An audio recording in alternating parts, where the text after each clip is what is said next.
A very warm welcome. Good morning. Welcome back to the new season of Lawyers Development Forum Sunday Law Bulletin. To all the participants, law students, law aspirants, legal practitioners who've joined us today from different regions of Maharashtra for this exciting Sunday Law Bulletin. It's a great pleasure to have each one of you with us here today. As we commence with today's session, introduction about Lawyers Development Forum to all the new participants and attendees. LDF, popularly known as Lawyers Development Forum, it's a vibrant platform that is committed for growth and development of all the professionals in the legal community and beyond inspiring interest in the field of law. LDF actively promotes to inspire advocates through a blend of different activities such as sports activities, organizing workshops, so that it fosters a great recreational spirit. This forum is built so that it aids in professional development as well as personal well-being. That's about Lawyers Development Forum. And today we have with us an eminent guest speaker. Let us have a brief introduction about the eminent speaker.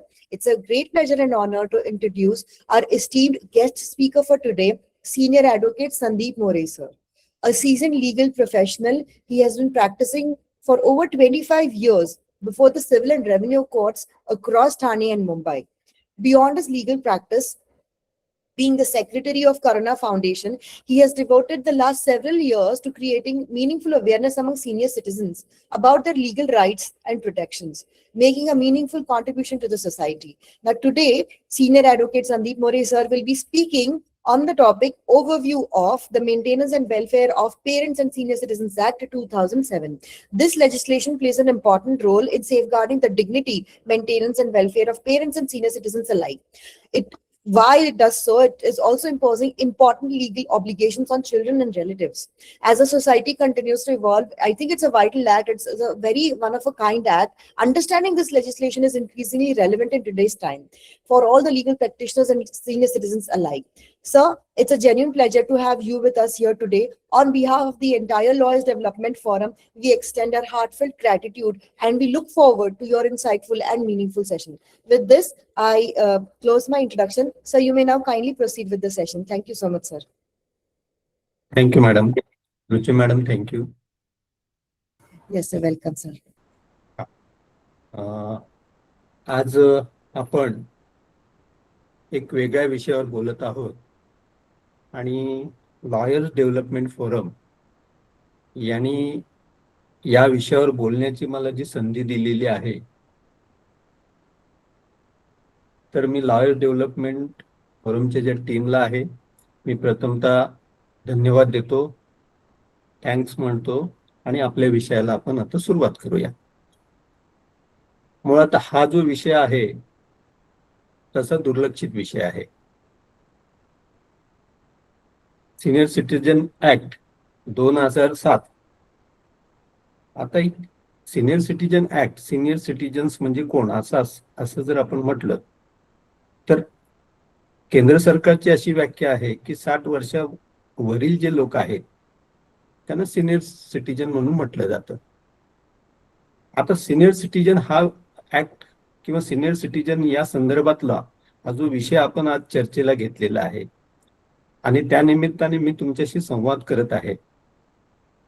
या विषयाची व्याप्ती फार मोठी आहे. विषय जरी आपण local असेल तरी हा ग्लोबल विषय आहे आणि ही जगाची समस्या आहे, भारताची समस्या आहे, महाराष्ट्राची सुद्धा समस्या आहे. जेव्हा आपण भारताचा विचार करतो, भारताची लोकसंख्या आज 140 कोटीच्या आसपास आहे आणि 140 कोटीच्या लोकसंख्येमध्ये जवळजवळ 15% सिनियर सिटीजनची लोकसंख्या आहे. म्हणजेच जवळजवळ 15 कोटीच्या वरती आज सिनियर सिटीजनची लोकसंख्या आपल्याकडे आहे. त्याचबरोबर आपण महाराष्ट्राचा जर विचार केला तर महाराष्ट्राची लोकसंख्या आज 12 कोटीच्या आसपास आहे आणि महाराष्ट्राचा जरी विचार केला तरी ती 1 ते 1.5 कोटी लोकसंख्या फक्त ज्येष्ठ नागरिकांची आहे. त्याच्यामुळं या विषयाची जी व्याप्ती आहे ती फार मोठी आहे.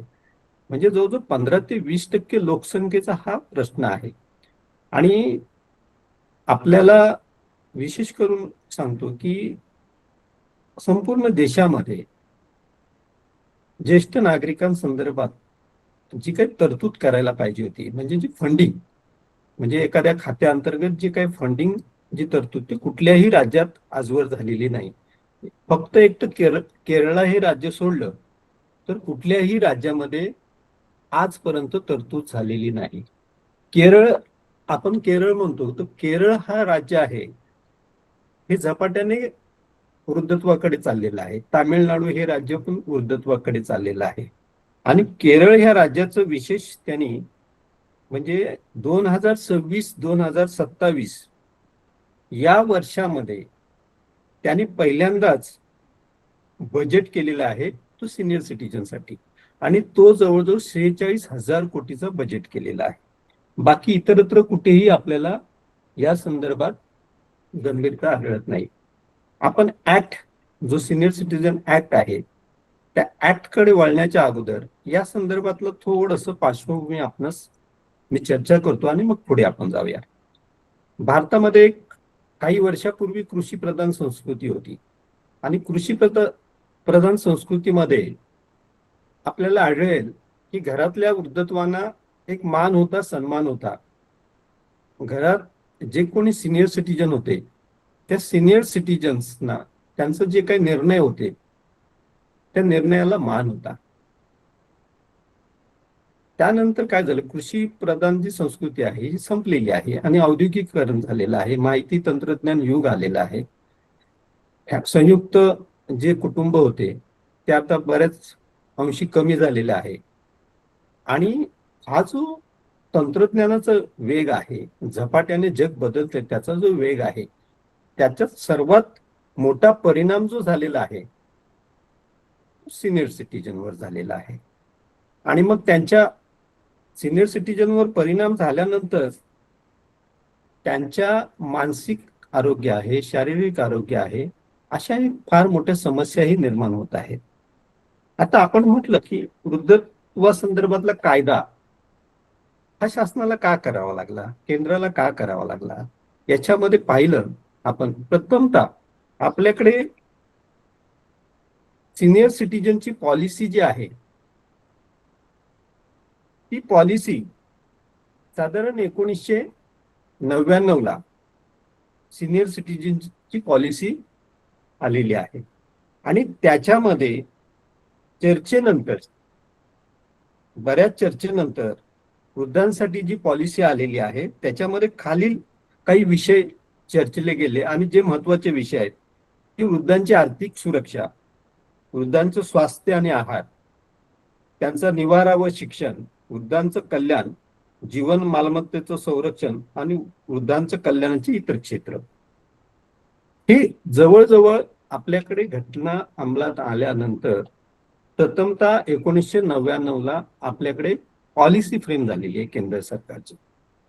आणि आपल्याकडे कायदा कधी बनलेला आहे तो 2007 ला कायदा बनलेला आहे. म्हणजेच हा जो विषय आहे इतका दुर्लक्षित आहे, एवढी मोठी उदासीनता आहे की खरोखरच वकील वर्गाने याच्याकडे लक्ष देणं अत्यंत आवश्यक आहे. आता ही समस्या फक्त सामान्य माणसाची आहे का? सर्वांची समस्या आहे. आता आपण पाहिलं, कोरोनामध्ये अनेक आपले वकिलांचे अचानक निधन झालेलं आहे. त्याच्या कुटुंबावर अचानक काही परिस्थिती ओढवलेली आहे, असं आपण पाहिलेलं आहे. आता या वृद्धांच्या समस्या काय आहेत, छोटी छोटी उदाहरण घेऊन आपण पहिलं स्पष्ट करूया. आता मी करुणा फाउंडेशनच्या माध्यमातून वृद्धांच्या समस्यावर काम करतो, तर वृद्धांच्या समस्या काय आहेत या पहिल्या आपण समजून घेतल्या पाहिजेत. माझ्याकडे एक केस आलेली होती. त्या केसमध्ये त्या वृद्धाचं घर होतं. घरामध्ये मुलगा आणि सुनीने त्या दोन्ही वृद्धांना, आई वडिलांना घराच्या बाहेर काढले. ते वृद्ध असेच फिरत होते बाहेर. आमच्या एका जवळच्या मित्राला भेटले आणि माझ्याकडे ते घेऊन आले. घेऊन आल्यानंतर त्यांची समस्या त्यांनी सांगितली. समस्याचा आम्ही सर्व नोटिंग केल्यानंतर तात्काळ लगेच अर्ज केला SDO कडे. आणि अर्ज केल्यानंतर त्यांनी तात्काळ तिथे त्यांनी विचारात पण घेतला आणि बऱ्यापैकी लगेच त्याला न्याय सुद्धा मिळाला. असं होतं की बऱ्याच ही एक समस्या आहे. दुसरी आपल्याकडे समस्या मी अशी सांगेन की बरेच वृद्ध असे आहेत की त्यांचे पत्नी वारलेली आहे, काही लोकांची मुलं पण वारलेली आहेत, एकटे आहेत. आता यांची समस्या पण इतकी भयानक आहे की सर्व्हायव्हलचा अनेक प्रश्न आहे. आता आपण जर पाहिलं की राज्य सरकार किंवा केंद्र सरकारचे कर्मचारी आहेत त्यांना पेन्शन मिळते किंवा इतर काही महामंडळामध्ये लोक आहेत त्यांना पेन्शन मिळते. आता पेन्शनच्या कार्यकक्षेत येणारी जी लोकसंख्या आहे ती किती लोकसंख्या आहे त्याचा जर विचार केला तर सिनियर सिटीजन पैकी 10%. उरलेले 90% लोक पेन्शनच्या बाहेर आहेत. मग यांचं काय करायचं? तर याच्यासाठी जी पॉलिसी फ्रेम करायला पाहिजे की आपल्याकडे जी काही निराधार पेन्शन योजना आहे त्यात त्याच्या व्यतिरिक्त आपल्याकडे काही ठोस असं काम केंद्र सरकार किंवा राज्य सरकार याच्यावर केलेलं जात नाही. त्याचबरोबर काही एनजीओ आहेत, विशेषतः हेल्प एज ही संस्था आहे, आंतरराष्ट्रीय पातळीवर काम करते, आपल्या देशामध्ये पण काम करते. एजविल ही एक संस्था आहे, ही सुद्धा याच्यावर काम करते. आता आपण ह्या ज्या समस्या आहेत या समस्या अनेक उदाहरणं देता येईल. आता याच्याबरोबर आपल्याकडे काय आहे की समस्या आली का आपण त्याच्यावर काहीतरी मार्ग काढतो असतो की समस्या येणार नाही याच्यावर काय पॉलिसी फ्रेम करता येईल का याच्यावर बऱ्याच वेळेला आपण विचार करत नाही. आपल्याकडे सिनियर सिटीजन ऍक्ट आहे. सिनियर सिटीजन ऍक्ट 2007 या 2007च्या कायद्याप्रमाणे काय केलं जातं की बऱ्याच वेळेला म्हणजे आपण म्हणतोय maintenance and welfare of parents and senior citizen act. आता जर जे सिनियर सिटीजन ज्यांची आर्थिक परिस्थिती खरोखरच त्यांचं सर्व्हायव्हल करणं, त्यांचा स्वतःचा उदरनिर्वाह करणं कठीण होत असेल तर त्यासाठी ती तरतूद आहे. आपल्याकडे सेक्शन 4 आहे. सेक्शन 4 प्रमाणे काय करता येतं की ज्यांना खरंच आपलं सर्व्हायव्हल करता येत नाही, जे सिनियर सिटीजन्स आहेत, 60 पेक्षा जास्त ज्यांचं वय आहे आणि उदरनिर्वाहाचं कोणतंही साधन नाही, अशा लोकांना, अशी सिनियर सिटीजन्स आहेत, ज्येष्ठ नागरिक आहेत, त्यांना निर्वाह भत्ता मागण्याचा कायद्याने अधिकार दिलेला आहे. आता हे अधिकार दिलेला आहे हे कोणाकडून मागू शकतात? तर आपली मुलं आहेत, मुली आहेत किंवा त्यांची संपत्ती उपभोग घेणारे जे कोणी नातेवाईक आहेत त्यांच्याकडून अशा प्रकारे उदरनिर्वाहासाठी भत्ता मागता येतो. आता हा भत्ता कुठल्या कलमाखाली मागता येतो?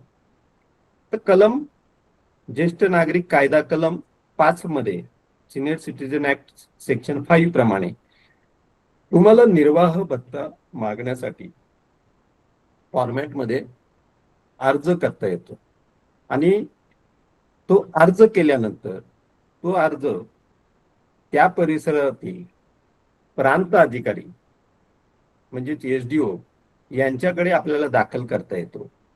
ते ट्रिब्युनल आहे, ते ज्येष्ठ नागरिकांसंदर्भात निर्णय घेण्याचं ट्रिब्युनल जे आहे ते एसडीओच्या अंतर्गत येतं आणि तिथे आपल्याला तो अर्ज करता येतो. आता या अर्जाची संपूर्ण शहानिशा केल्यानंतर समोरच्या पार्टीला जी काही मुलं वगैरे आहेत किंवा इतर नातेवाईक आहेत यांना रितसर नोटिसा निघतात आणि त्यांना ते हजर झाल्यानंतर दोघांचीही बाजू ऐकल्यानंतर मुलं किंवा ज्येष्ठ नागरिक यांची आर्थिक बाजू तपासून त्यांच्या गरजा, त्यांना एकूण लागणारा खर्च याचा विचार करून ऑर्डर पास केली जाते. आता सेक्शन 9 प्रमाणे सिनियर सिटीजन ऍक्ट सेक्शन 9 प्रमाणे ट्रिब्युनलला 10,000 पर्यंत दरमहा निर्वाह भत्ता देण्याचा अधिकार आहे. दोन्ही बाजूंची दोन्ही बाजूंचे जे काही आर्ग्युमेंट्स आहेत, युक्तिवाद आहेत, हे ऐकून घेतल्यानंतर त्यांची जी गरज आहे त्या पद्धतीने तो निर्वाह भत्ता दिला जातो. आणि याला जे लिमिटेशन आहे ते 10,000 आहे. आता याच्यामध्ये एकदा आदेश पारित झाल्यानंतर जी एक्झिक्युशन प्रोसिजर आपण म्हटलं जातं की ते वसूल कशा पद्धतीने करायची, त्याच्या संदर्भात कलम 11 मध्ये दिलेला आहे. समजा ही भत्ता न दिला, समजा जी काही रिकव्हरी आहे, ही रिकव्हरी जर दिली नाही तर रिकव्हरी देण्यासंदर्भातले ते आदेशच आहेत. त्याचबरोबर 1 महिन्याची जेल सुद्धा होऊ शकते. अशा पद्धतीची त्या कायद्यामध्ये तरतूद आहे. त्याचबरोबर आपण जर पाहिलं की एकदा आदेश पारित झाले, ट्रिब्युनलने आदेश पारित केले, ज्येष्ठ नागरिक कायद्याप्रमाणे एखाद्या ज्येष्ठ नागरिकाने अर्ज केल्यानंतर त्या अर्जामध्ये ट्रिब्युनलने जे काही आदेश दिलेले आहेत त्या आदेशावर एखाद्याचं सिनियर सिटीजनचं असं वाटलं की बाबा हे आदेश दिलेले आहेत आणि त्याच्यामध्ये जो निर्वाह भत्ता दिलेला आहे तो कमी दिलेला आहे, हे जर त्याला असं वाटत असेल तर त्याच्यावर त्याला अपील सुद्धा करता येतं. आणि अपील सेक्शन 16 प्रमाणे करता येतं. ऑर्डर पास झाल्यानंतर 60 दिवसाचा कालावधी आहे आणि या 60 दिवसाच्या कालावधीमध्ये त्याला एडीओने पास केलेल्या आदेशाविरुद्ध त्याला जिल्हाधिकाऱ्याकडे अपील करता येतं. आणि याचाच उलट समजा जो अर्जदार असेल आणि अपोनंट असेल, म्हणजे समजा त्याचे नातेवाईक असतील किंवा मुलं बाळ असतील, तर त्यांना हे वाटलं की बाबा हे चुकीचे आदेश आहेत, तर त्यांनाही अपील करण्याचा अधिकार आहे. मग तेही त्या अपील प्रांत अधिकारी किंवा एडीओ यांनी जे काही आदेश पारित केलेले आहेत त्या आदेशाविरुद्ध जिल्हाधिकारी यांच्याकडे ते अपील करू शकतात. आणि ते अपील एक साधारण 2 महिन्याच्या 60 दिवसामध्ये त्यांना करता येतं. इन केस त्याच्यामध्ये काही विलंब झाला, डिले झाला, तर आपल्याकडे डिले कंडोन करण्यासाठी ऍप्लिकेशन केले जातं. आणि डिले कंडोन करण्यासाठी ठोस कारण द्यावं लागतं की बाबा का डिले झाला, त्याचं कारण देऊन तिथे तो अर्ज करता येतो. आता तो त्याच्यानंतर जे अपेलेट अथॉरिटी आहे त्यांच्याकडे अर्ज केल्यानंतर तो अर्ज त्यांना 3 महिन्यात निकाली करण्याचा बंधन आहे. जो अपील दिलेला आहे त्या मग त्यांना ते दोन्ही बाजूंचं पुन्हा ऐकून, म्हणजे अर्जदार असतील किंवा सामनेवाले असतील, ऍप्लिकंट असतील किंवा अपोनंट असतील, त्यांनी केलेल्या अपीलावर दोघांचं म्हणणं ऐकून त्यांना पुन्हा 3 महिन्यात त्याच्यावर निर्णय द्यावा लागतो. आता या पद्धतीने ह्या सगळ्या महत्वाच्या प्रोव्हिजन ज्येष्ठ नागरिक कायद्यामध्ये दिलेल्या आहेत. आता त्याच्यावर अनेक वेगवेगळे निकाल पण आजकाल सुप्रीम कोर्टाने दिलेले आहेत, हायकोर्टाने दिलेले आहेत. आणि हे पाहिल्यानंतर आपल्याला अजून एक महत्वाची तरतूद यापूर्वी, म्हणजे ज्येष्ठ नागरिक कायदा होण्यापूर्वी ज्येष्ठ नागरिकांसाठी आपल्याकडे क्रिमिनल प्रोसिजर, पूर्वीचं क्रिमिनल प्रोसिजर कोड जे होतं त्याच्यामध्ये 125 मध्ये पण तरतूद होती, किंवा Hindu adoption and maintenance act मध्ये पण ती तरतूद होती. फक्त त्याचं जे काही लिमिटेशन होतं ते फार कमी होतं. म्हणजे यापूर्वी तरतूद नव्हती असा प्रकार नव्हता, तर क्रिमिनल प्रोसिजर ऍक्ट मध्ये पण ती तरतूद होती की वृद्ध आई वडील असतील त्यांना पोटगी मागण्याचा किंवा निर्वाह भत्ता मागण्याचा त्यांना अधिकार होता. 2007च्या कायद्यापूर्वी पण होता. परंतु आता हा 2007चा जो कायदा झालेला आहे हा पूर्णपणे सिनियर सिटीजन जे आहेत यांच्यासाठी तो झालेला आहे. आता याच्या तरतुदी बऱ्याच डिटेल आहेत. अनेक म्हणजे जसं आपण वेलफेअर हा विषय घेतो, जो कायद्याच्या चौकटीमध्ये वेलफेअर हा त्याचा एक वेगळा पार्ट आहे. मग त्या प्रत्येक राज्य सरकारांनी काय काय केलं पाहिजे याच्यामध्ये पण त्याचं विवेचन केलेलं आहे. आपल्याकडे बऱ्याच आपण म्हणतो की आता बऱ्याच प्रमाणामध्ये वृद्धाश्रमांचं प्रमाण वाढलेलं आहे, की मुलं जी असतात ते कधी कधी नोकरी धंद्यासाठी बाहेर असतात, आई वडील असतात, किंवा दोघांपैकी एक मृत होते, एकटीच व्यक्ती असते. मग अशा वेळेला त्यांचं जो सांभाळ करण्याची जी काही व्यवस्था आहे ती बऱ्याच वेळेला नसल्या कारणाने बऱ्याच ठिकाणी वृद्धाश्रम चालले जातात. वृद्धाश्रम शासनाची पण व्यवस्था आहे त्याच्यासाठी, मातोश्री वृद्धाश्रम अशा पद्धतीची पण व्यवस्था आहे. काही अशा पद्धतीने शासन अनुदान पण देते त्याच्यामध्ये. त्याचबरोबर आपण हेल्पेज ही संस्था पाहिली तर वृद्धांच्या कल्याणासाठी गेले अनेक वर्ष काम करत आहे. आता वृद्ध कल्याण हा जो विषय आहे, आपण सिनियर सिटीजन ऍक्ट झाल्यानंतर आजही त्या ऍक्ट बद्दल बऱ्याच लोकांची इतकी उदासीनता आहे की नक्की काय करायचं हेही माहित नसतं, ही प्रोसिजर कशी आहे, काय आहे हे माहित नसतं. आणि ही एक समस्या आहे, ही एक सामाजिक समस्या आहे, ही बऱ्याच वेळेला आपल्याला माहित नसतं. आपण ज्या कॉलनीमध्ये राहतो किंवा ज्या ठिकाणी राहतो, आपण जर आजूबाजूला पाहिलं तर वृद्ध आपल्याला सहज दिसतात, बरोबर का नाही? कुठे छोट्या छोट्या खुर्च्यांवर बाकड्यांवर बसलेले असतात. सकाळी पाहिलं संध्याकाळी पाहिलं तर आपल्याला जास्त करून आपल्याला वृद्धच दिसतात. आणि बऱ्याच वेळेला आता मागं सर्वे झालेला आहे की जवळजवळ 55% वृद्ध हे प्रचंड तणावाखाली आहेत, कारण हा जो वेग आहे त्यांनी हे काही पाहिलेलं नाही. म्हणजे आज आपण सगळं सोशल मीडिया पाहतोय, फोन पाहतोय, हे त्यांनी काही पूर्वी पाहिलेलं नाही. हा जो वेग आहे, ह्या वेगाचं प्रचंड ताण आहे तो वृद्धांवर जास्त येत आहे आपण जर पाहिलं. आणि म्हणून आपले जरी आई वडील पाहिले तर आपल्या आई वडिलांसोबत आपल्याला शेअर करायला, काही बोलायला आपल्यालाच वेळ नसतो. त्यांना असं वाटतं की आपल्या मुलाबाळाने आपल्याशी बोललं पाहिजे, चर्चा केली पाहिजे, संवाद केला पाहिजे. पण आज अशी परिस्थिती आहे की आपल्यालाही तेवढा वेळ नसतो संवाद करायला, आपल्यालाही वेळ नसतो, आपण आपल्या कामामध्ये व्यस्त असतो. आणि म्हणून हा प्रश्न अधिक गंभीर झालेला आहे. आपण लोकसंख्येचा जर विचार केला तर फक्त कायदे करून आपल्याला चालणार नाही. शिकलेल्या लोकांनी याच्यासाठी काहीतरी पुढाकार घेतला पाहिजे.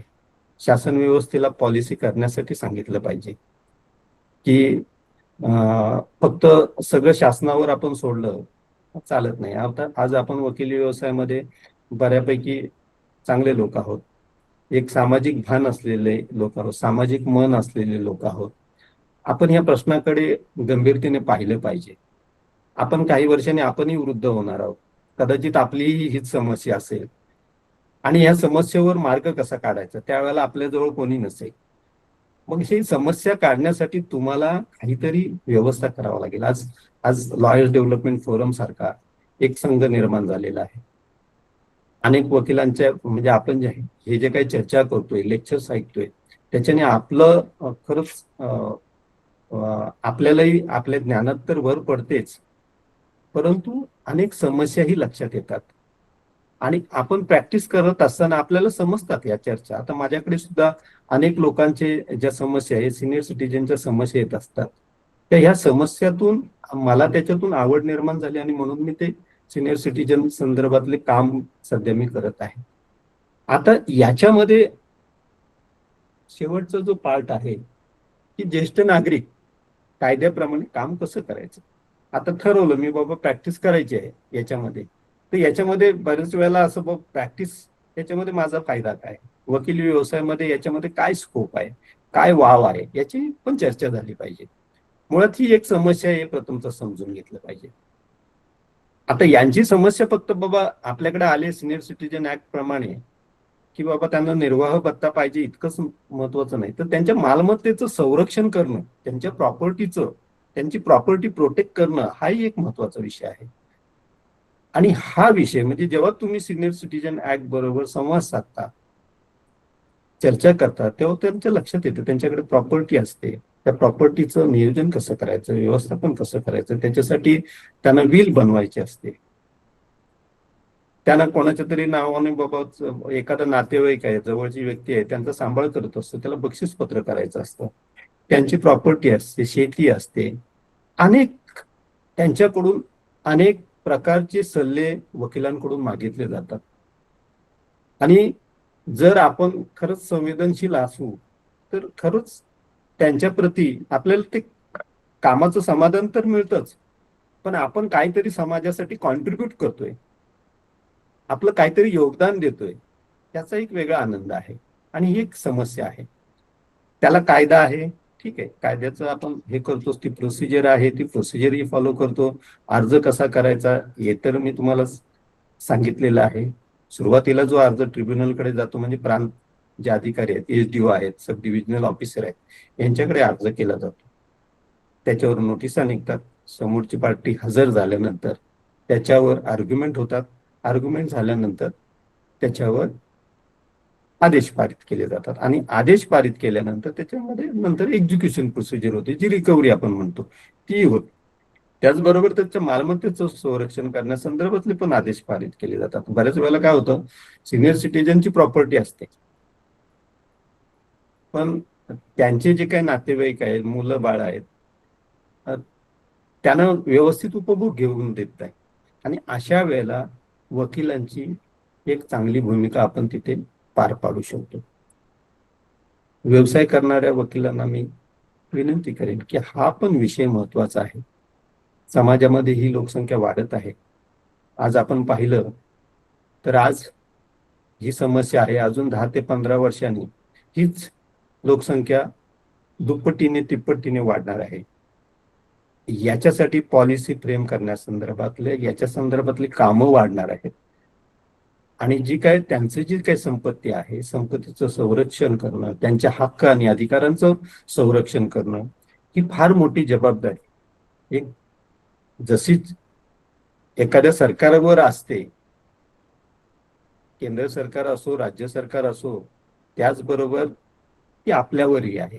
आपणही त्या समाजाचा घटक आहोत, आपणही त्या समाजाचा भाग आहोत. आज त्यांची समस्या आहे, उद्या आपली ही समस्या असेल. आणि ही समस्या सोडवण्यासाठी, या संदर्भातली प्रॅक्टिस करण्यासाठी, किंवा आपण जरी इनिशिएटिव्ह घेतले, वेगवेगळे सिनियर सिटीजनचे ग्रुप एरियातून आपण पाहतो, त्यांच्याशी जरी संवाद साधला तरी आपण सहजपणे त्यांच्या समस्या समजू शकतो.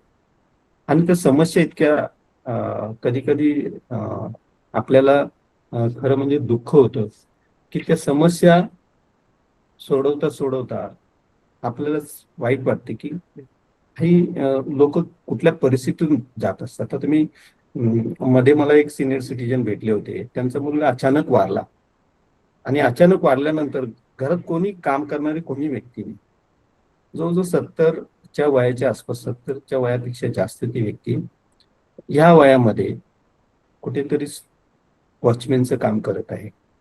पाहिल्यानंतर आपल्यालाही वाटतं की या वयामध्ये त्यांना खरंच हे करणं आवश्यक आहे का. मग याच्यासाठी आपल्याला पॉलिसी फ्रेम करता येईल, निराधार पेन्शन योजना किंवा इतर शासनाने काही गोष्टी केलेल्या आहेत, तरतुदी केलेल्या आहेत. पण त्या तरतुदी तुटपुंज आहेत. जे खरोखरच जे सिनियर सिटीजन आहेत त्यांच्या आर्थिक समस्या तर आहेच, पण त्याचबरोबर समाजामध्ये त्यांची मानसिक समस्या पण भरपूर आहे, त्यांच्या वैद्यकीय समस्या आहेत. आज आपण कुठल्याही हॉस्पिटलला गेलो तर त्या हॉस्पिटलमध्ये गेल्यानंतर आपल्याला समजेल की ती बिल किती होतात.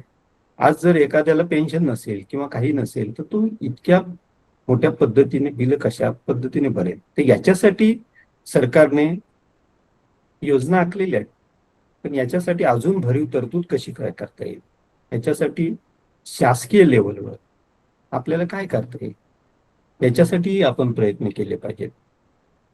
आज आपण पाहतो की आपण असेल की सर्वच लोकांना जो जगण्याचा प्रचंड वेग आहे, त्या वेगामुळे आज आपल्यावर प्रचंड तणाव येत आहे. तसंच सिनियर सिटीजन्स हे बऱ्याच वेळेला डिप्रेशन मध्ये जातात. बऱ्याच वेळेला बोलतो ना, खाली वेळ असेल तर बऱ्याच वेळेला ताणतणाव पटकन येतात. एखादा व्यक्ती आयुष्यभर नोकरी करतोय, पण 58 वर्ष रिटायर झाला किंवा 60व्या वर्षी रिटायर झाल्यानंतर करायचं काय, हा मोठा प्रश्न असतो. मग त्याच्या जर समोर जर काही ऑब्जेक्ट नसेल, करण्यासारखं काहीच नसेल, तर त्याला तणाव येणार. म्हणून हे झालं एखादं सदन माणसाचं, पण ज्याच्याकडे काहीच नाही त्याची अवस्था याच्यापेक्षा भयानक असते. आणि म्हणून या प्रश्नाकडे आपण अधिक गंभीरपणे जर पाहिलं तर अनेक वकील बंधूंना याच्यामध्ये काम करायला प्रचंड वाव आहे असं मला वाटतं. कारण ही लोकसंख्या आता वाढत राहणार आहे. आपण जर आपल्या कुटुंबामध्ये पाहिलं, जेव्हा कुटुंब एकत्र येतो तेव्हा वयस्कर लोकांची संख्या जास्त असते, मुलांची संख्या कमी असते. ही हळूहळू हळूहळू आपली लोकसंख्या वृद्धत्वाकडे जाणार आहे. आणि म्हणून या वृद्धत्वाच्या प्रश्नाकडे, वृद्धत्वाच्या समस्येकडे आपण गांभीर्याने पाहाल. कायदा तर आहे, कायदा त्याचं काम करतोय, पण कायद्याबरोबर सामाजिक भान, ज्येष्ठ नागरिकांमध्ये जाणीव जागृती, की त्यांच्यासाठी कायदा आहे. बऱ्याच वेळेला कायदा आहे हे बरेच ज्येष्ठ नागरिकांना माहित, अशा प्रकारचा कायदा आहे ज्येष्ठ नागरिकांना माहितच नाही. आपल्या घटनेमध्ये प्रत्येक नागरिकाला सन्मानपूर्वक जगण्याचा अधिकारही आहे. सिनियर सिटीजन कायदा 2007, मी बऱ्याच वेळेला सिनियर सिटीजन मध्ये काम करतोय, पण ते काम करत असताना मला हेही दिसतं की हा असा कायदा हे लोकांनाच माहित नसतं. मग न्याय मागायला जाणार कधी? कायदा आहे किंवा त्याच्यावर तरतुदी आहे, त्याच्यावर ट्रिब्युनल्स आहेत, त्याच्यामध्ये अपेलेट अथॉरिटी आहे, या सगळ्या गोष्टी आहेत. पण आजही पाहिलं की सिनियर सिटीजनचे प्रश्न अनेक आहेत, पण असा काही प्रश्न असतो हे वकिलांपर्यंत येईपर्यंत त्यांना माहित पण नसतो. वकील जेव्हा सांगतात कधी कधी की बाबा असा करता येतं, तेव्हा माहित नाही, माहित सुद्धा नसतं की अशा काही तरतुदी आहेत. म्हणजे जवळजवळ आपल्याकडे कायद्याप्रमाणे सेक्शन 9(2) प्रमाणे जवळजवळ 10,000पर्यंत त्यांना निर्वाह भत्ता मागता येतो. खूप चांगली गोष्ट आहे. मग अशा अनेक तरतुदी आहेत, कायदा आहे, या संदर्भातला जाणीव जागृती होणं फार आवश्यक आहे. आणि ही जाणीव जागृती करण्यासाठी, हा अवेअरनेस करण्याकरता आज मला जो विषय दिला, तर मी निश्चितपणे लॉयर्स डेव्हलपमेंट फोरम यांना धन्यवाद देऊ इच्छितो. त्यांनी मला आज जी संधी दिली, अपॉर्च्युनिटी दिली, आपल्या सर्वांबरोबर शेअर करण्याची जी संधी दिली, तर मी निश्चितच त्यांना धन्यवाद देऊ इच्छितो आणि माझे 2 शब्द पूर्ण करतो. धन्यवाद.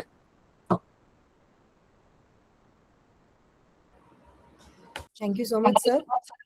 It was really an eye-opener, and definitely because it is a new legislation and people are still getting awareness about it, it was new on the ears for all the upcoming budding junior lawyers as well. Sir, आता प्रश्न असतील तर आपण directly प्रश्न उत्तराकडे जाऊ शकतो का, तुमची परमिशन असेल तर? चालेल. काही Yes. शंका असेल थोड्या वेळासाठी आपण विचारू. Right. I will quickly unmute all the participants, sir, so that they can directly ask the questions to you. Give me 1 minute, sir.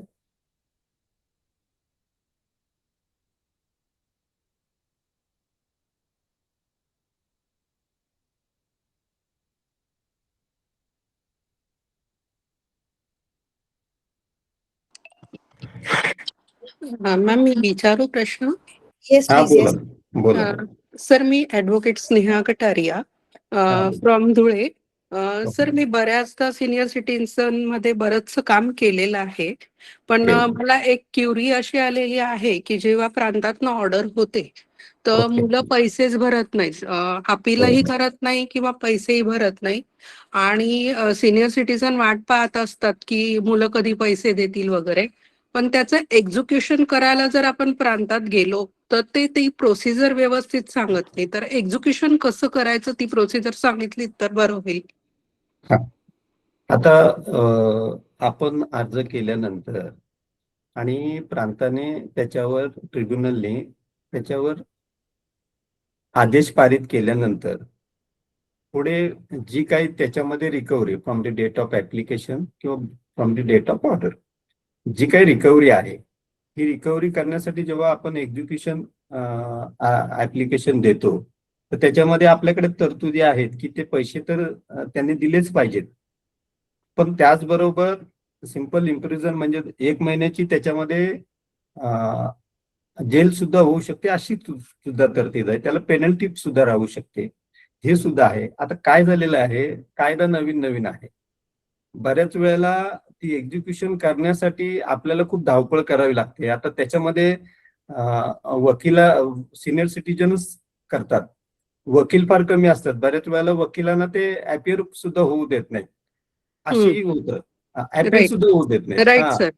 हा, कारण ते सांगतात नाही, वकिलांची ते आवश्यकता नाहीये. हो हो हो, आणि मग काय होतं की मुळात जो प्रश्न आहे, आता आपण जो एक्झिक्युशनचा जो प्रश्न उपस्थित केला, की ते एक्झिक्युशन कसं करायचं, आता त्या व्यक्तीला थोडी माहिती आहे, ते वकिलांनाच माहिती असतं. तर याच्या संदर्भात मला असं वाटतंय की तिथे बऱ्यापैकी एक्झिक्युशन प्रोसिजर करताना त्यांना हे समजावून सांगितलं पाहिजे, बघ अशा अशा तरतुदी आहेत. मला पण असं एक्झिक्युशन करताना खूप अडचणी येतात, हे मला पण माहित आहे, आणि अगदी सत्य गोष्ट आहे.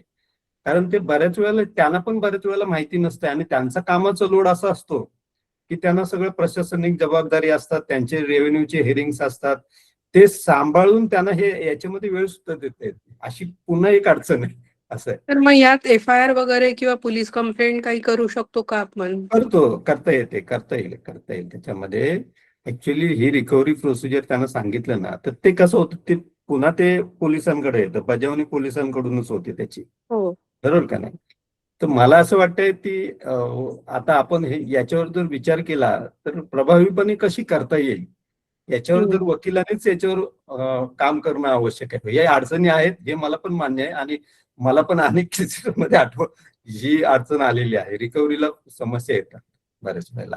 कारण जसं आपल्या सिव्हिल कोर्ट सेशन कोर्टाचं एक धास्ती असते क्लायंट्स मध्ये की काही ऑर्डर झाली तर ती फुलफिल करावी, तशी प्रांताच्या ऑर्डरची धास्ती त्या क्लायंटना वाटत नाही. कारण मी अगदी बरोबर. जवळजवळ 10 ते 12 माझ्या हातातनं ही कामं झालेली आहेत. त्याच्यामुळे ओके. मी तो नेहमी एक असं वाटायला लागलं की आपण फक्त अर्ज करून अर्ज करतो आणि पुढे काही होत नाही.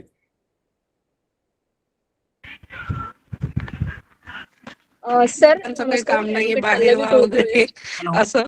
पण मग एक्झिक्युशनला खूप प्रॉब्लेम येतो. हा, बोला ना, बोला सर, बोला बोला. आता जो विषय झाला की आपण प्रांतांकडे एक्झिक्युशनला प्रॉब्लेम येतो. सर, तर माझं रिक्वेस्ट अशी आहे आपल्याला की मग असं जर असेल तर मग ह्यांना सिनियर सिटीजनना जर आपल्याला न्याय मिळवून द्यायचा असेल तर हे कोर्टात येणं खूप गरजेचं आहे. तर त्या अनुषंगाने आपण हे करणं, म्हणजे जसं डोमेस्टिक व्हायलन्स आहे, प्रोबेशनरी ऑफिसर पण त्याच्यामध्ये इन्क्लूड आहे, आणि सेक्शन 12 प्रमाणे आपण कोर्टामध्ये पण ऍप्लिकेशन करू शकतो. तर ह्याच्यामध्ये ही अमेंडमेंट येण्यासाठी आपल्याला प्रयत्न करणं खूप गरजेचं आहे, असं नाही का वाटतं? प्रयत्न काय केला पाहिजे, बरोबर, प्रयत्न तर केला ह्या पाहिजे, प्रयत्न स्कोपच्या केला पाहिजे. मध्ये खरंच आवश्यकता आहे आपल्याला त्याची, ते करणं आवश्यक. गरजेचं आहे असं मला वाटतं. नक्कीच मी पण त्यांना ती विनंती करेन की याच्यावर काय करता येईल आपण करूया, नक्की करूया, नक्की. Thank you sir. छान हॅलो. छान. हा बाई. सर, माझा असा प्रश्न आहे, सेक्शन 23 नुसार आपण एखादं बाय फ्रॉडलंट गिफ्ट डीड. हा हॅलो हॅलो हा, बोला बोला बोला. म्हटलं, सिनियर सिटीजनचं जे मुलं कधी फ्रॉडलंटली गिफ्ट डीड करतात, आपण ते व्हॉइड साठी हो. सेक्शन 23 नुसार जातो. मग त्याची हो. प्रक्रिया कशी राबवली जाते प्रांतामार्फत? आता तिथे मुळात कसं आहे की आपल्याकडे म्हणजे ते जे समजा गिफ्ट डीड काही बऱ्याच वेळेला कंडिशनल दिला असेल, किंवा ज्या कंडिशन म्हणजे त्यांचा जो बोलतो ना आपण सांभाळ केला पाहिजे. आवाज येतोय का मला? हो. येतोय ना.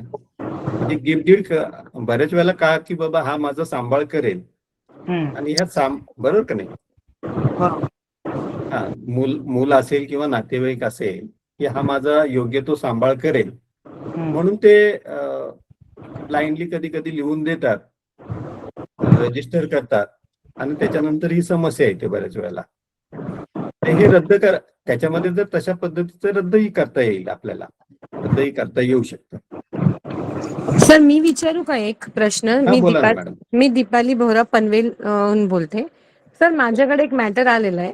I work for legal aid also. तर लीगल एड मधनं एक सिनियर सिटीजन आले, त्यांनी ऍक्च्युली FIR वगैरे केली आहे अगेन्स्ट देअर चिल्ड्रन, आणि LTO मध्ये त्यांचं ती कंप्लेंट दाखल आहे, तक्रार अर्ज दाखल आहे. आता त्यांचं असं म्हणणं आहे त्याच्यात त्यांचे हे मुलं अपिअर पण झाले लास्ट डेटला, म्हणजे आता 2 दिवसापूर्वीची डेटला. पण त्यांचं असं मत काय माहितीये का, ते कुठल्या तरी अजून एखाद्या त्यांच्या ओळखीच्या लॉयर्सचा सल्ला घेतात आणि ते सांगतात और एक म्हणजे 2-3 पिटिशन अजून टाका त्यांच्या अगेन्स्ट. म्हणजे कुठे आता सेक्शन 20 ऑफ हामा, Hindu adoption and maintenance act, maintenance act, बरोबर. तो आणि आपला CRPC 125 जो आता BNSS 144 झालेला आहे. बरोबर. तर आपण सायमल्टेनियसली हे करू शकतो का? The law is giving us a chance, तर आपण करू शकतो का नाही? आपण SDMच्या निकालासाठी थांबायचं? मला तिकडे थोडंसं कन्फ्युजन आहे. What shall be done? अच्छा, नाही करू शकतो, कारण ते दोन्ही कायदे वेगवेगळे आहेत. बरोबर आहे. चालेल, म्हणजे आपण जे- दोन्ही मध्ये आपण बसतोय ना, तिन्ही मध्ये हो, बसतोय, हो, म्हणजे हो, हो. इकडे म्हणजे पण कसं आहे, इकडे पण आणि इकडे पण. म्हणजे इकडे जरी केलं तर तो कायदाच वेगळा आहे ना. बरोबर कायदा वेगळा आहे, त्याची प्रोसिजर पण सेपरेट आहे आणि तो JMFC ला अधिकार आहे CRPC प्रमाणे. हो, बरोबर आहे. बरोबर आणि बरोबर. हिंदू अडॉप्शन ऍक्ट प्रमाणे आपण सिव्हिल डिस्ट्रिक्ट कोर्टला, कोर्टामध्ये जातो. डिस्ट्रिक्ट कोर्टला जातो, डिस्ट्रिक्ट बरोबर. सिव्हिल कोर्टमध्ये सिव्हिल आपण जाऊ कोर्टला शकतो. जातो, बरोबर तर बरोबर. असं नाहीये ना तर का ओव्हरलॅपिंग प्रोव्हिजन नाही. नाही होत कारण ना, तो तर मी करू पूर्णपणे शकते तिन्हीकडे. हो, म्हणजे ऍक्च्युली याचे प्रोसिजरच वेगवेगळे आहेत ना. आणि असं नाही होणार ना, समजा इकडनं मेंटेनन्स दिला कुठून पण एकाच जागीकडनं, तर जर तिकडे पण मेंटेनन्स अवॉर्ड करायचं तर तिकडे मग त्यांना आपल्याला दाखवावं लागेल ना, का बाबा हा इकडे दिलंय, तर करेक्ट. त्या हिशोबाने त्या म्हणजे कसं आपलं मॅरेज पिटिशन मध्ये कसं रजनीश वर्सेस नेहामध्ये ओव्हरलॅपिंग नाही होऊ शकत, म्हणजे इकडे दिलं तर तिकडे थोडा कमी किंवा नाही. इकडे पण तसंच कसं माहितीये, मुळात कसं आहे, आपण जनरली काय करतो, जरी आपण मेंटेनन्स किंवा हे केलं की कोणत्या कोर्टाने जास्त ऑर्डर केलेली तिथून आपण ती हे घेतो. चालेल, ठीक आहे. मला तो क्वेश्चन होता. प्रोसिजर वेगवेगळे आहे, वेगवेगळे ऍक्ट आहेत, त्याच्यामुळे मला वाटत नाही की कुठला प्रॉब्लेम येतो. करू शकतो. चालेल, थँक्यू सर, थँक्यू.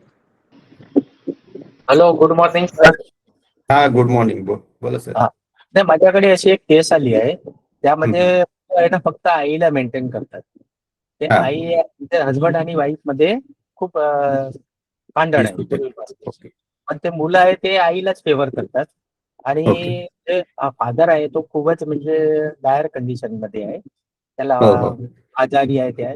तर त्यामध्ये फक्त फादरनी फक्त मुलाकडे मेंटेनन्स साठी ऍप्लिकेशन करू शकता का?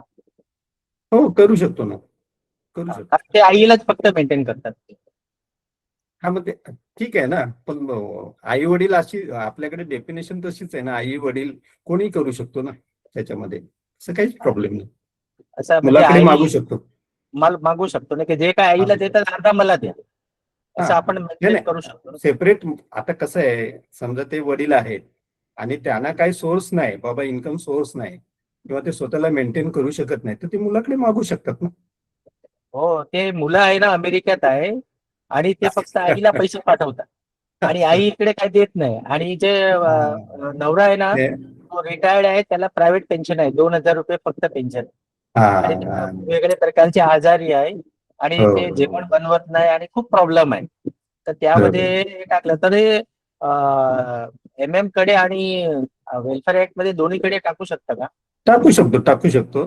फक्त आता अमेरिकेत आहे तर आपल्याला थोडस ती सर्व करण्याची जी प्रोसिजर आहे, नोटीस वगैरे, तर ते कसं करते त्याच्यावर आपलं केली आहे ईमेल पोलीस एअरमेननी होतो आजकाल, EMS होतो, एअरमेन होतो आजकाल. रिसेंट पोस्ट ऑफिस कडे स्पीड पोस्टच्या ह्याच्यात ना एअरमेन होतो सर. जर कोण फॉरेनला राहत असेल आणि नोटीस पोचवायची असेल ना इन सर्टन केसेस, तर एअरमेलचं एक नवीन हे आलेलं आहे, EMS करून सर्व्हिसेस आहे, तो पोस्ट ऑफिस मध्ये आहे तो अवेलेबल. फक्त नोटीस सर्व्हिसेस होणार आहे, बाकी काही नाही. दुसरं असं आहे की ते जे मुली आहे ना, तिने आहे ना याचं जे PF मिळालं होतं ना, ते PF आहे ना त्याला बापाकडून ते घेऊन टाकलंय. ते रिकव्हरीसाठी करू शकतो ना, 2 लाख रुपये मिळाले. अच्छा,